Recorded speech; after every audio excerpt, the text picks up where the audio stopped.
Dictation number 8024. Get ready, start. Ladies and gentlemen, I have great pleasure in welcoming you to the second annual general meeting of your company. The director's report and the audited accounts are before you, and with your permission, I shall take them as read.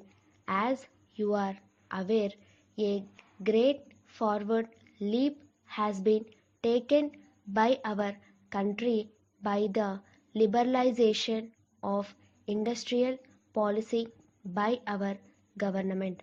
As part of this liberalized policy, the sector which has benefited most is the secondary steel sector, which forms one of the most important sectors in our industrial economy.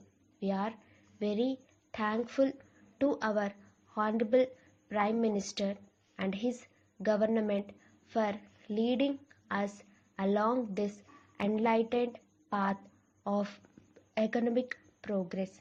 It should be noted that the major increase in the output of steel in future has basically to come from secondary steel sector only, since, as already mentioned by the government, expansions in the public sector shall be very nominal.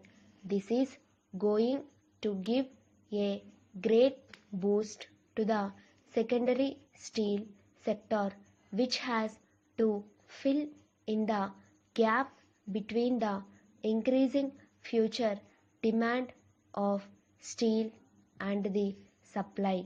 It should be noted that we have already become the 10th largest producers of steel in the world, surpassing the production of United Kingdom also.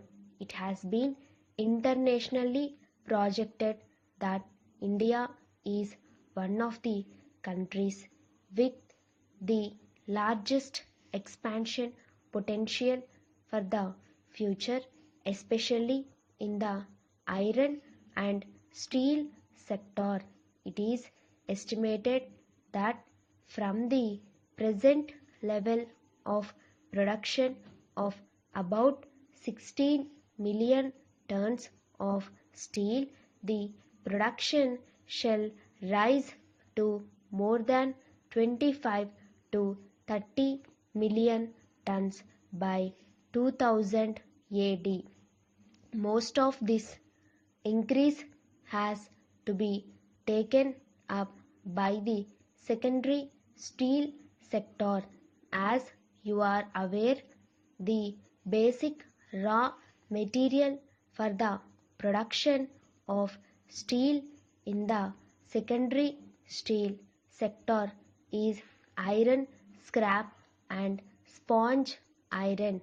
The controlled availability of indigenous scrap, coupled with the fact that the imported scrap is bound to become dearer and dearer because of the increase in the international prices of scrap, and because of the increase in the value of the dollar in case full convertibility comes through projects.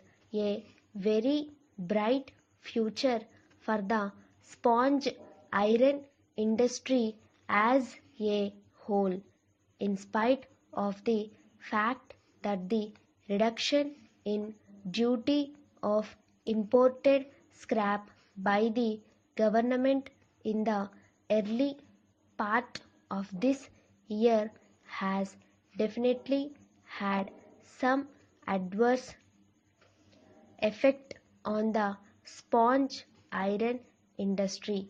The situation cannot last for long, as the price of imported scrap is bound to increase. Accordingly, the position of the sponge iron industry is also bound to improve drastically. Currently, about 3 million tons of scrap needs to be imported in order to meet the requirements of secondary steel sector, which erodes the foreign exchange of reserves of the country gradually. I am happy to take this occasion to emphasize that our company is a part of the economy drive to cut down the outflow of foreign exchange by substituting an imported raw material, that is iron scrap. I am also happy to inform you that our project is in the last phase of completion and the trial production is targeted to commence in October-November 1992. Most of the government permissions are already obtained. In conclusion, I wish to express gratitude for the valued cooperation and assistance that I have always received from the directors on the board. Dear sirs, we thank you for your letter offering to represent us in India and Ceylon for the sale of our tractors and other agricultural machinery. Your offer is indeed timely, as we are ourselves anxious to extend our business to India and other countries in the East, thereby helping the region to mechanize its agriculture. In fact, our managing director, Mr. Phillips, who was on a tour of India during an industrial exhibition in New Delhi a few months ago, had explored the possibilities of extending our business to your country.